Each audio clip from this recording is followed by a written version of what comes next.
Hey guys, how's it going? This is Nat Nader, and welcome to a new Creepypasta narration. Now, I've been looking forward to reading this one for a few months now, and it is truly one of my favorite stories. I would, however, like to apologize in advance to any German viewers or people who understand German, as I have thoroughly butchered the language with some of my pronunciations. But aside from that, please enjoy this amazing story titled Lister's Rache. Now, as always, turn out the lights, get comfortable, and let the story begin. It may be hard to believe for those of us born in the digital age, when every embarrassing moment can potentially be uploaded to YouTube for posterity, but an estimated 70% of all films from the silent era are thought to be lost. Of the silent film directors whose works have largely vanished, perhaps the most intriguing, at least for me, is the German director Kai Winckelmann, 1887 through 1926. Although influential in his own era, he has since been largely forgotten, for reasons which I believe will become readily apparent if you read further in this article. Winckelmann was born on September 18, 1887, in Offenbach am Main, the son of a butcher. He reportedly found the family business very distasteful and did not get along well with his father, who drank heavily. After serving on the Russian front in World War I, a period of Winckelmann's life which left him permanently traumatized, Winckelmann married a certain Greta Schulz, a nurse whom he had met at a veterans' hospital. He moved with her to her home city of Vienna, Austria, where he began making films for the pioneering producer Joe May. Winckelmann created many moderately successful films while working for May, several of which survive in whole or in part, but by far his most successful work was the Lord Lister serial. The Lister series, based on a series of pulp stories concerning a gentleman thief named Lord Lister, who goes by the nom de guerre Raffles in the criminal underworld, consists of 6 episodes, each about an hour in length. The films bear a somewhat superficial resemblance to their source material.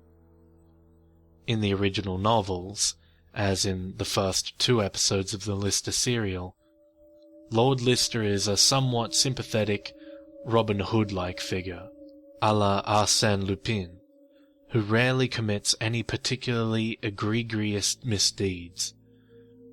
In Winckelmann's Lister serials, however, he became a much more sinister figure, a seemingly omnipotent mastermind of crime who is not above rape and mass murder.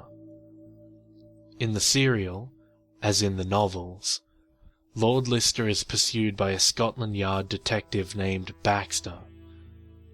In the early installments of the serial, Baxter is portrayed as a figure of fun, an incompetent drunkard who is always outwitted by the master thief. But in the later episodes, Baxter becomes a tragic figure, an honest lawman who is helpless to prevent the atrocities of his implacable persecutor, Lord Lister. Although Lord Lister was played by several different actors, the idea being that his true face was unknown, Detective Baxter was always played by Winckelmann's friend and confidant, actor Olaf Schneider.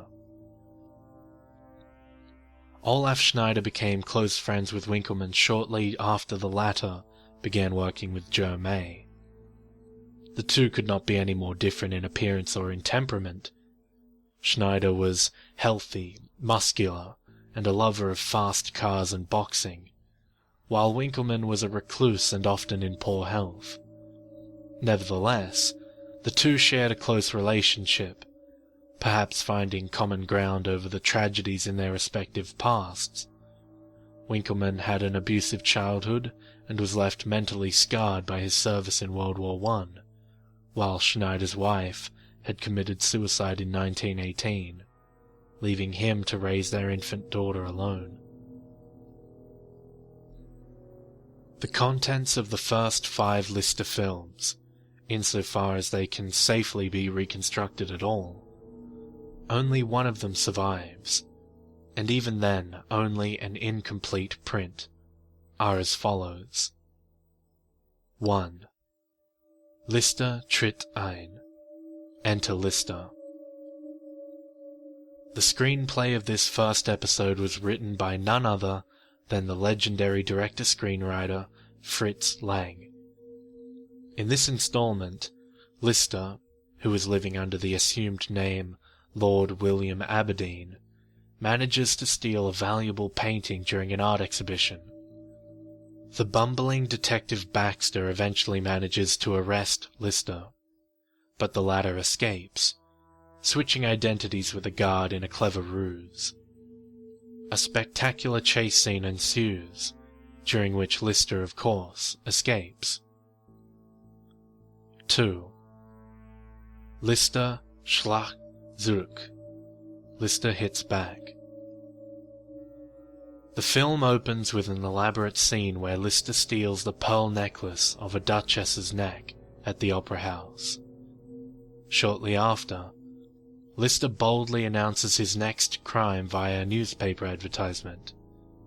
He will steal the family jewels of Lord Wilmore at such and such an hour. Baxter and his fellow policemen stand guard at Lord Wilmore's side at his mansion, waiting for Lister to appear, but he never does.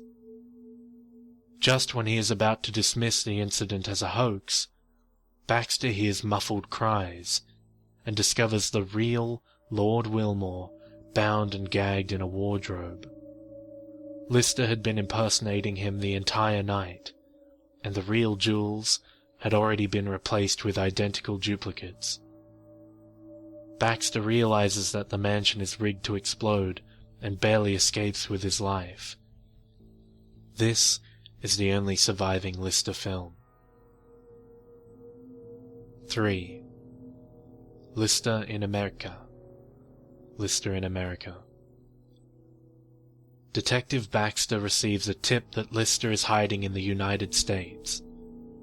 Baxter boards an ocean liner, but halfway across the Atlantic, the voyage begins to go horribly awry. The passengers are falling mysteriously ill. It seems that Lister has planted plague-infested rats on board, presumably in an attempt to assassinate Baxter. Upon his arrival in New York, Baxter is swiftly arrested for a series of murders that Lister committed, and a local judge, really Lister in disguise, sentences him to death by hanging. Baxter makes a desperate escape through the sewer system and emerges into the night air, where he is greeted with the sight of Lister taunting him from a rooftop.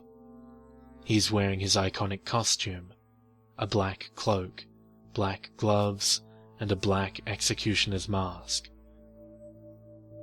Lister mockingly crosses and extends his wrists, as if daring Baxter to arrest him. 4. Dasdardly Parfum.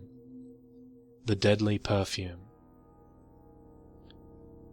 Detective Baxter investigates a series of grisly murders.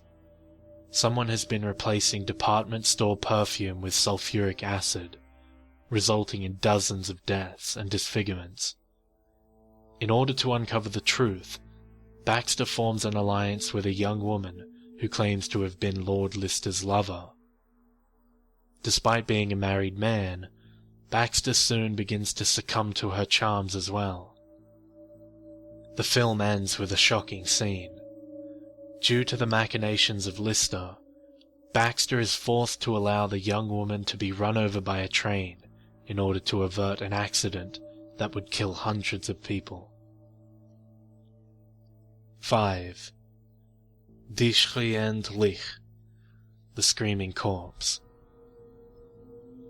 Little is known about the contents of this particular film, as contemporary reviews contain little but exclamations of disapproval. It is known to chronicle Baxter's descent into alcoholism and depression after his repeated failures to capture Lister. The plot reportedly involved a deadly fire at an opera house and a surreal scene wherein Lister wears a man's flesh as a mask. Despite, or perhaps because of, their often morbid content, the films were quite popular with the contemporary viewing public. One might consider them the Saw of their day. As you might have guessed, the increasing darkness of Winckelmann's films was accompanied by a corresponding crisis in his personal life, the affair between Winckelmann's wife Greta and his closest friend Olaf Schneider. Winckelmann seems to have known of the affair and tactilely accepted it, although eventually this seems to have taken a considerable toll on his already fragile psyche. In a letter to his cousin, dated October 13th, 1923, Winckelmann writes, "And why shouldn't she prefer him? A man like him can offer what I, with my frail body and lacerated soul, could never hope to give her. My dark muse has seized control of my life. I am powerless to do anything but obey its commands." This state of affairs continued for some time before an unthinkable tragedy put an end to both the Lord Lister serial and Winckelmann's partnership with Schneider, at least for the time being. In December of 1923, Winckelmann was away on business in Frankfurt, having left his 18-month-old son alone with his wife. The live-in housekeeper was away visiting her sister. According to the report that a distraught Greta later gave the police, she and Schneider were making love in the bedroom, when suddenly she heard a loud thud from the child's room. Her son had evidently climbed out of his crib, breaking his neck. Naturally, this created a gigantic scandal, and no one was particularly surprised when Greta disappeared one day, presumably to start a new life under an assumed name. As for Schneider, he emigrated soon thereafter to the United States, where he dropped out of the public eye. Despite the horrendous personal tragedies that had befallen him, Winckelmann held up as well as could be imagined under the circumstances. Although he had been a doting father, at least when he was not distracted by his filmmaking career, he managed to bear his grief with a certain quiet dignity, even founding his own film company a few months later. Winckelmann's studio was relatively successful at first, turning out several lucrative, if unremarkable, films. A few years after his son's death, however, strange rumors began circulating around Winckelmann. It was said that he had fired most of his staff and spent his days wandering around his empty, decrepit film start. In an interview with the Vossische Zeitung, dating to 6 months before his death, Winckelmann claimed that he had fully forgiven Schneider, and, rather surprisingly, had been corresponding with him and planned for them to make a film together. To the surprise and later dismay of the viewing public, a final installment of the Lord Lister saga, entitled Lister's Rache, Lister's Revenge, was released in 1927. Lister's Rache was screened in only a few theaters before being permanently withdrawn from circulation. The film, only 40 minutes long, was much more surreal and expressionistic than any previous installment in the series, and much more unsettling. Contemporary accounts, though doubtless exaggerated, mention fainting fits and worse at advanced screenings of the film. According to contemporary newspaper reports, the film begins with an intertitle explaining that Dr. Baxter has lost his job with Scotland Yard and abandoned by his family. Baxter is shown in a dirty, disordered apartment room, sitting at a writing desk. There is no other furniture around him. Baxter is writing a note, whose contents we do not see, and weeping all the while. He is surrounded by empty beer bottles, and his appearance is unkempt and dishevelled. The crying scene continues for an uncomfortably long time, after which Baxter leaves his apartment and wanders through the streets of London. The city is represented by a series of surreal matte paintings, reportedly very much in the style of the Cabinet de Dr. Caligari, full of absurd angles that would be impossible in reality. Sinister shapes can be discerned in the background, hanging bodies, weeping, disfigured faces, etc. Detective Baxter finally pauses in the middle of a tall bridge, contemplating the rough waters and jagged rocks below. It is clear that he is considering suicide. Suddenly, a dark shape materializes at the other end of the bridge. It is Lister, wearing his usual executioner's hood and cloak. Lister shouts, "Jump!" via an intertitle, of course, and Baxter, after a moment's pause, manages to gather his resolve and chase after his nemesis. After a brief chase scene, Lister leaps into an enormous sinkhole, Baxter following close behind. In the next scene, the detective finds himself in an enormous cavern, presumably the master criminal's base of operations. It becomes clear that the cavern is filled with furniture, a dining table with chairs, a wardrobe, a wash basin, even a bookcase.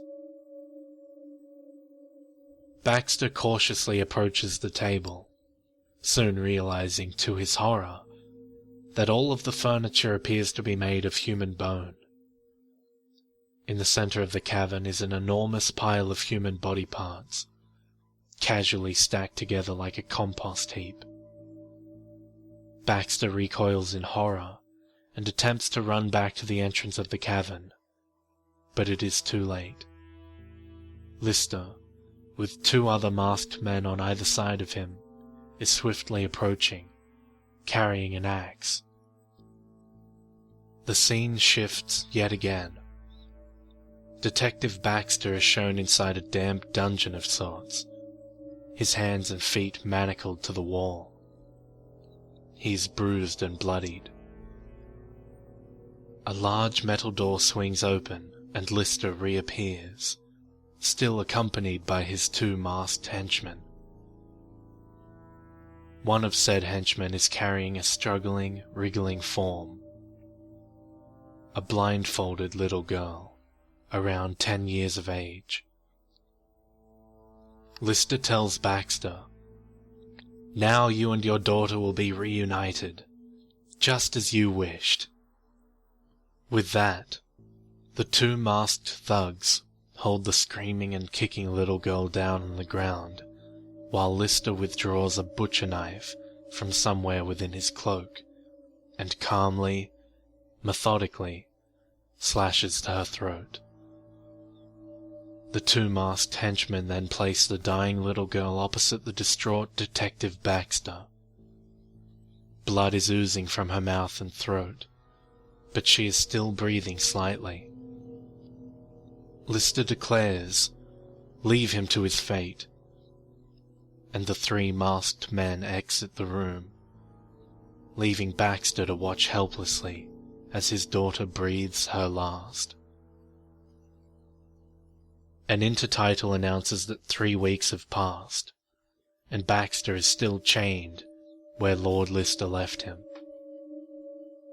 His clothes are ragged, his skin is covered in bruises and blisters, and his eyes have a wild, haunted look. Across from him is the corpse of his daughter, bloated and blackened. The iron door slowly creeps open, and Lord Lister reappears, once again shadowed by his 2 masked accomplices. This time, he is carrying what appears to be a burlap sack. The 2 henchmen unchain Baxter. He attempts to strangle Lister, but in his pathetically weakened state, he is easily restrained. Lord Lister slowly pulls an object from the sack. It is a long-haired human head, still dripping blood. "Kiss your wife!" Lister exclaims. A horrified Baxter refuses, but the henchmen punch him into submission and restrain his arms. Lister forces the severed head's lips against Baxter's, the latter retching all the while. Baxter is then returned to his restraints, and the 2 accomplices proceed to savagely beat him with nail-studded wooden planks while Lister looks on. Lord Lister motions for his men to stop the beating, and Baxter looks up with dying eyes at his tormentor, lying in a pool of his own blood. "Do you realize now why you've never managed to catch me? Why you could never have won?" Lister says. Lord Lister begins to peel off his hood and turns around to face the camera directly. We see his true face for the first time, or rather, the space where one should be, for Lister does not possess one at all. His face is a blank wall of flesh, with nothing at all to mark it as human, except a gaping black mouth. "I am Loss," he says, drifting closer and closer toward the camera, as if threatening to break through it. Lord Lister's jaw opens wider and wider, far wider than should be humanly possible. It reaches almost down to his waist, as if threatening to engulf the audience and all the world. And with that image, the film abruptly ends. As mentioned above, Lister's Rache was a resounding failure with audiences at advanced screenings, and it was immediately pulled from most theaters. Evidently, the film was too much, even for a movie-going public that had made Winckelmann a wealthy man for his earlier forays into aestheticized violence. Audiences had found the film's gore effects to be disturbingly convincing, so convincing in fact that many suspected that they were not effects at all, and a warrant was soon issued for Winckelmann's arrest. After the police had searched in vain for Winckelmann at his home, a fire was reported at his downtown film studio. Several hours later, Winckelmann's body, having been pulled from the smouldering ruins of his film start, was identified using his fingerprints.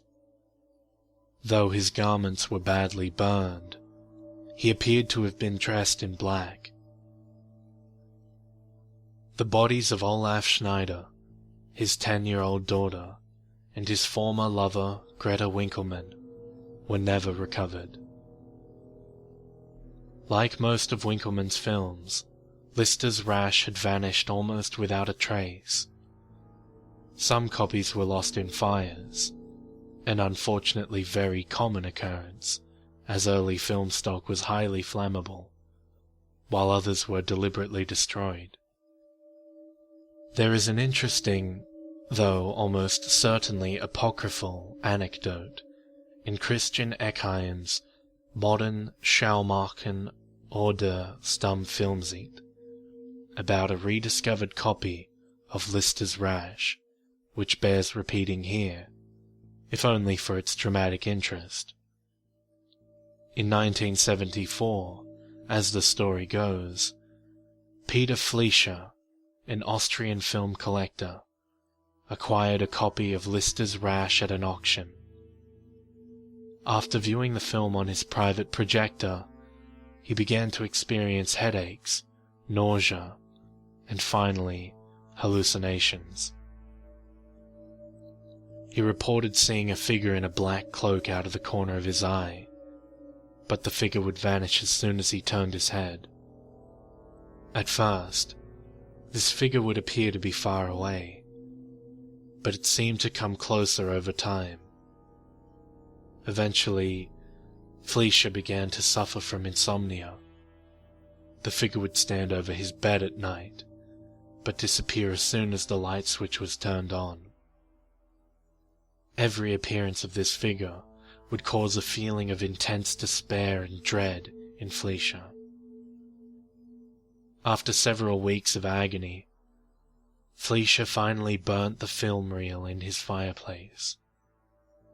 The hallucinations ended, but an inexplicable smell of charred flesh lingered over the chimney. The same book also offers a rather strange urban legend concerning an alleged curse that hung over the life of Kai Winckelmann. While serving on the Russian front during World War I, so the story goes, a dying prisoner of Romani descent who had been captured after a particularly bloody skirmish cast the evil eye on the young lieutenant. "The weight of the deaths you have caused will follow you like a cloud," the man is reported to have said. Perhaps this was the dark muse Winckelmann spoke of in his letters. It bears mentioning here that Winckelmann's sketchbook from his stay at the Veterans Hospital contains numerous line drawings of a faceless, cloaked figure. Regardless of what you think of the supernatural, ask yourself this: who is more real, Hamlet or Shakespeare, Dickens or Oliver Twist, Charles Foster Kane or Orson Welles? Some fictional characters have more life in them than you or I.